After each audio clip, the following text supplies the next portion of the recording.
Hey guys, for today's video guys, magluluto tayo ng chorizo. Pagka laki-laki, ito yung chorizo nila dito. Ang laki ng mga chorizo namin dito guys. Tasang para matanggal ang tubig.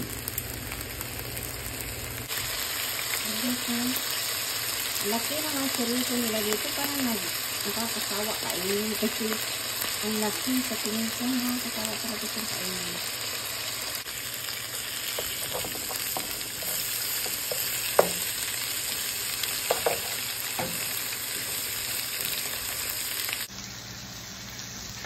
Mag-add tayo ng chili guys kasi gusto nyo yung chili.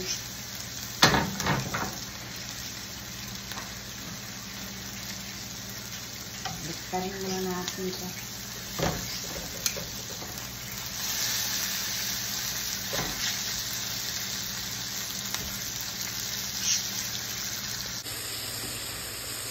So guys, look. Ito na yun. Laki ng chorizo ko dito. Napaka big deal. Ang chorizo sa Pinas, napakaliit. Dito ay ang lalaki.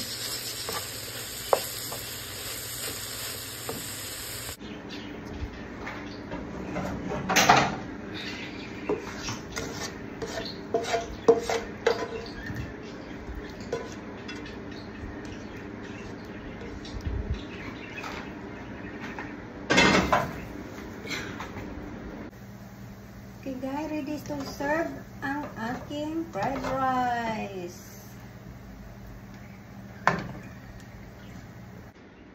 Ngayon, hiwain na natin at kakainin. Madali ako magsawa dito sa chorizo nila. Hindi yung katulad sa Pinas na masarap kainin. Hindi ka magsasawa. Ito ay madali kang magsawa.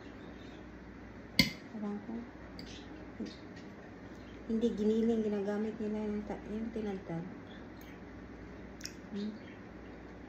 Hindi pa kasi ano yan.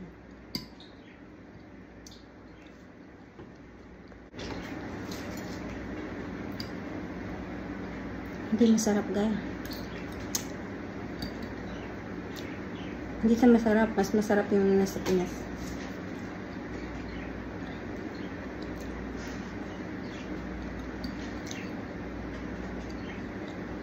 Hindi pasok ang panlasa ko nito sa kanila. Masarap talaga yun sa atin. Kasi giniling. Dito kasi, sinap-chap lang nila. Hindi giniling. Sa atin kasi giniling. Dito chap-chap. Wala silang ano. Yun lang.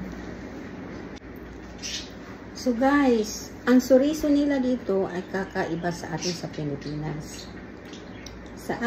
Dito, nilalagyan nila ng spicy but no salt.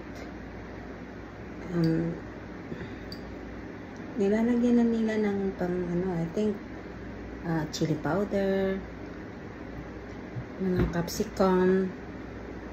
After that, there's no taste. Ina-slice lang nila. Kakaiba. Wala sang lasa. Yung smell lang ang ano niya. May smell lang siya. May amoy ba? Yung amoy niya, yung spicy niya. But in the reality, pagkainin mo siya, hindi siya masarap. Lasang lasa. Sa atin, masarap. Bakit? May garlic. Dito, ini-slice lang. Ito, ini-explain ko sa inyo kasi kaya malaki siya. Kasi ini-slice lang nila. Hindi nila gina-grind. Slice lang ba? Yung maliliit. Tapos ipapasok na nila nito. Tapos lutuin mo na. Ganito na yung labas niya. Wala mo lang kalasa-lasa. Hindi ko type yung ano nila dito. Hindi siya masarap.